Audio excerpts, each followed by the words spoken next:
Kevin Durant trade was to send him to the New York Knicks. Kevin Durant would be straight up for Joakim Noah, Kristaps Porzingis, and I was debating between Kevin Knox or Frankie Ntilikina, and I decided that if I'm the Warriors, I'm going to want Kevin Knox. The only reason why I came up with this decision is because I'm already getting Lonzo Ball and Markelle Fultz and also Josh Hart, who are all three guards, so I would rather take Kevin Knox. Now, of course, if I'm the Warriors and I'm giving up Kevin Durant, I can, be like, no, I don't want Joakim Noah. He's got 2 years on his contract. Give me Enes Kanter, right? And, if Golden State, the reason why you take Enes Kanter is just because he's got, 1 year on his contract. It gives you some more cap flexibility. I'm not sure if necessarily the New York Knicks do that because they want to get rid of Joakim Noah. And if you are Golden State and you're looking at, the players you are getting, having 2 years of Joakim Noah isn't necessarily a bad thing. He's not going to get any playing time. You're already going to have two centers on your team who are young. So I don't think it necessarily hurts, and then you do this trade anyway. I would say if you're the Knicks, maybe you have to include a pick here. Maybe not. What are your thoughts? I actually take this a step further. I say if I'm the Knicks, I do not trade away Porzingis and Knox unless you're taking Tim Hardaway off my hands. And the difference here is Tim Hardaway's got 3 years left on his contract. Joakim Noah has 2. Joakim Noah could easily be stretched after this season, and his contract will only be worth $6 million. Essentially what the New York Knicks are looking at, if you're picking up a player like Kevin Durant, you're looking to go all in next year's free agency. You're looking at 2018-19 as the year you're going all in. Tim Hardaway's $17 million are going to hamper that a decent amount. Now, if you're able to stretch Joakim Noah, his contract will only be worth $6 million for 2018 and 19. Now, it will also be worth that same amount over the next 2 years. However, you're not worrying about that. If you're the New York Knicks, you're not worrying about that $6 million being on for the next 2 years because it's New York City. If you're the owner, you essentially shell out that money over the next 2 years. You lose it essentially. You see that as a loss. Doesn't matter. Now, Tim Hardaway's contract would be a little harder to stretch and would be worth a little more just because of the fact that he would have about $35 million combined left by the time 2019 free agency rolls around. So if you want to stretch that contract, now you're looking at it being worth about, I believe it would be worth about $7 million, which isn't as much, but it would be worth which isn't high, but $7 million over 5 years instead of $6 million over 3. So if I'm the New York Knicks, I say I'm giving you Kevin Knox and Porzingis, who are younger than Durant. You're taking on Tim Hardaway's contract, and I don't think the Warriors say no. And in addition to the fact that Tim Hardaway is only 25, 26 and contributes. Now, he's probably not even a starter, but he's a solid rotational player. And you're taking that on essentially due to the fact that you're getting 2 very young, good players in return. Yeah, I mean, my argument back to that would be if I'm the Knicks is, not if I'm the Knicks, if I'm the Golden State, I'm like, I'm obviously giving out the best player in this deal. And, Kristaps has potential of getting there. I don't think he's got the potential of ever being as good as Kevin Durant is now. I think Kevin Durant's in the top 15 players ever, and, he's got the potential in a few years to be in the top 10. So you got to take into consideration he is 30 years old, though. So he is 30 years old, but he's also proven that he's a great scorer, and Porzingis has also shown us that he doesn't always stay healthy, and and the NBA has a history of guys who are that tall, struggling. And Kevin Knox, he had a good summer league. That doesn't mean anything yet, right? I mean, there's obviously potential there, and I like Kevin Knox, and I don't want to hate on him, but you don't know where he's going to end up. So, I mean, obviously, if I'm Golden State, I'm pushing hard for a reason that I don't want that third year of Tim Hardaway Jr. And I understand where you're coming from, where the Knicks would want to get rid of him, so they can pair Kevin Durant up with someone better. Yeah, so it'd be interesting to see how these negotiations would work out and who would go which way. So for my Kevin Durant trade here, Kevin Love, not with the Warriors yet, but For my Kevin Durant trade, I really wanted to go with Kevin Durant for Kawhi Leonard and have the 3 free agents from next year essentially all re-sign with the Warriors or have them on this roster. But I just think that would be way too risky for the Warriors to do. And not to mention the fact that I don't see why the Raptors would trade Kawhi Leonard for Kevin Durant. I think at this point they're working so hard to keep Kawhi Leonard there that really trading for Kevin Durant, who's also a free agent next year, would really make no sense for them.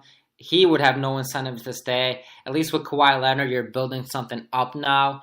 And not to mention Kawhi Leonard is 4 years younger. And even though Kevin Durant might be a little more talented now, Kawhi Leonard probably will be a little more talented in 2 years from now. It would just make no sense, in my opinion, for the Raptors to do. And the Warriors trying to re-sign Irving, Leonard, and Jimmy Butler would be extremely a very hard thing for them to do. So I decided to trade Kevin Durant to the Washington Wizards, his hometown, and a team that was pursuing him a lot when he was a free agent 2 years ago, for Bradley Beal, Tomas Satoransky, and their 2019 first-round pick. Now, Bradley Beal is 25. He's a shooting guard. He signed for 3 more years. And that's, I think, the key here. Having Kyrie Irving and Jimmy Butler as free agents. Now, they've stated that I don't know if they've stated that they want to play together or whether that's just been highly rumored. They want to play together. Give them a Bradley Beal. Give them Clint Capela. Offer them both maximum contracts for 5 years in 2019, and you dare them to leave. You tell them, are you guys going to go find a better situation somewhere else? We're offering you 5-year contracts worth the maximum. If you guys really want to leave, leave. I don't think they would, especially having Bradley Beal, who could shoot the ball lights out, and Capela, who's one of the best defensive centers in the league. Both are only 25 and 24. You have a very solid bench here. Tomas Satoransky was a very undervalued bench player last year, averaged about 4 assists, shot the three-pointer at a 46% clip. Now, he was making only about 0.8 three-pointers, but he did play 73 games. So that's a very high clip to shoot the ball off the bench with. You have Marcus Smart here, Marcus Morris, and one more trade that I am going to throw out as well real quick. I did manage to find a trade for DeMarcus Cousins. It's DeMarcus Cousins and Sean Livingston to the Blazers for Mo Harkless and Seth Curry. Mo Harkless could play is a small forward, but could play some small ball power forward, which is what I'm doing here. I'm making him a power forward. He is 6'9". He could play some small ball power forward. A very solid defensive player. Could shoot the three-pointer very well. Would fit this roster ideally. We're going to review our depth charts in a second, so we will touch on how the starting lineups would look. But yeah, I think having this much depth and a young depth really would be ideal for Kyrie Irving and Jimmy Butler and that could be convincing for them to stay. I don't think they would leave this type of situation, especially playing in California. All right, so I will just recap quickly. Kevin Durant, Danny, send him to the Wizards for Bradley Beal, Satoransky, and a pick. I like Bradley Beal. I like him a lot on any team. So I think, what really works with this trade for you guys is that, Bradley Beal going to a team with Jimmy Butler and Kyrie Irving, that's pretty scary. I like all those players. I like Clint Capela. Well, I'll talk about your team in a second. Kevin Durant going to Washington, he's going back home. This would, adding Kevin Durant to that Washington team with John Wall and Otto Porter Jr. would probably put him as the best team in the East. I mean, I would put him as a favorite if you had Kevin Durant. Yeah, and not to mention Oubre now has some more playing time, and you could see how he develops. Yeah, and, obviously you have Dwight Howard, and so whatever. I mean, you see how that works out. But, he's going back home, so he'd probably be happy, Kevin Durant, bringing something back to the Wizards.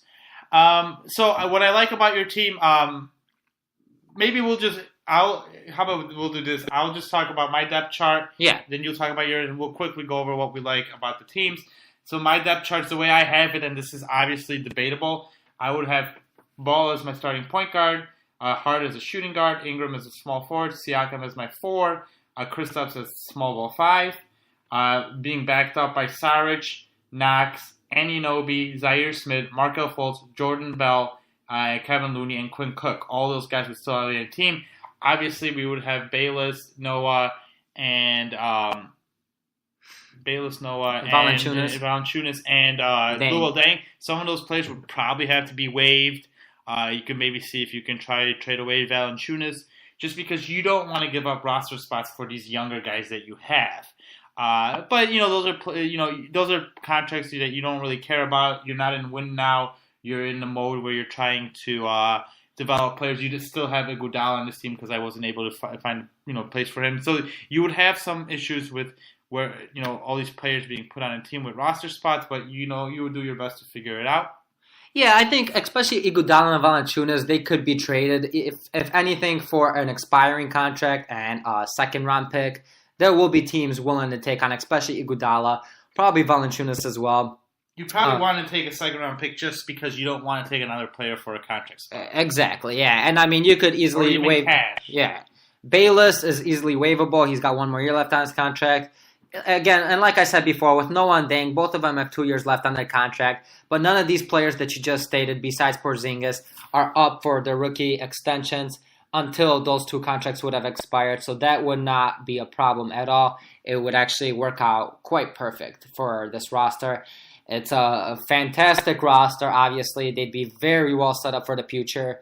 You would not be able to keep all these guys just because when all these guys are up for rookie extensions, a lot of them are going to demand a little more money. But what you do have here is 2 years with each of these players to see which of these players will stick around for your future roster and which you could trade probably for a little bit of for a veteran, whatever you need to trade them for. And that'd be the great thing, that you would have 2 years to see how each of these players fit on your roster and which of these players you could find minutes for and which ones are going to stick around in the future. Yeah. So now with my depth chart, you have for the starting lineup, Clint Capella, Mo Harkless, Jimmy Butler, Bradley Beal, and Kyrie Irving. Coming off the bench to back each of these players up is Seth Curry, who did hit 2 3-pointers last year on about 40% shooting, which is pretty good. Eric Gordon, Tomas Satoransky, Kevin Looney, and Jordan Bell. And then you also have Marcus Smart here, who you could probably interchange Marcus Smart and Eric Gordon depending on whether you want defense or offense. Or Seth Curry. Or Seth Curry, you're right. Yeah, actually, yeah, you're right. Marcus Smart is a backup point guard. Marcus Morris is still there. Quinn Cook is still there. So there's really a lot of depth on this roster. And minus Nene, everyone is under 30. A lot of them around 25, 26. Really, and I know Sebastian touched a little bit on sending Draymond Green to the Rockets. And my thought process behind this is that, yes, the Rockets and the Celtics would be better than this Golden State Warriors team. However, the Rockets would probably only be better for about 2 more years because, Chris Paul is about 20. 2 or even maybe 1. Yeah, 1 or 2, exactly, yeah. I'll say 2 just because of the fact. But Andre Iguodala here is 33. Chris Paul is 34. Draymond Green is 28, but relies so much on his athleticism that he might start diminishing around 32, 33. And not to mention his productivity has already started to diminish. Yeah, it has started to decline a little bit. More than the other players on the Warriors. Exactly, yeah. And, with the Celtics, Curry's 30, Horford's 31, 32, Hayward's 28. Now you're looking at 2 rosters who in 2 years might not be as good. And that's right when this team, with Bradley Beal, who would be 27, Jimmy Butler 30, Clint Capella 26, Kyrie Irving 28, that's when they would have the real window to probably win a couple of championships. And that's the reason why I decided to trade those players to those great teams so that they could have these players. Yeah, I like your starting lineup and I like the depth on the team. I like having Marcus Smart, Eric Gordon. Those 2 guys, and Satoransky, I'm a huge fan of Satoransky. I like the shooting you have on the bench with Seth Curry as well. So you have different lineups you can go with. Jordan Bell's still a nice young player. Kevin Looney showed he can play a little bit. So yeah, I like the team. You're right. It would be a good team. So. Yeah, I do obviously, I think as we both stated at the start, I'm not for a Warriors rebuild, but these are just options that we put out here just to see, just to have a little fun, to see how maybe the Warriors can sustain themselves, because we never know what happens with these great teams. Kevin Durant can leave at any moment. He keeps doing these 1-year contracts. He's taking pay cuts. So he's leaving his options open, it seems like Klay Thompson's going to start, is going to stay, but you never know. And like I said, Draymond Green's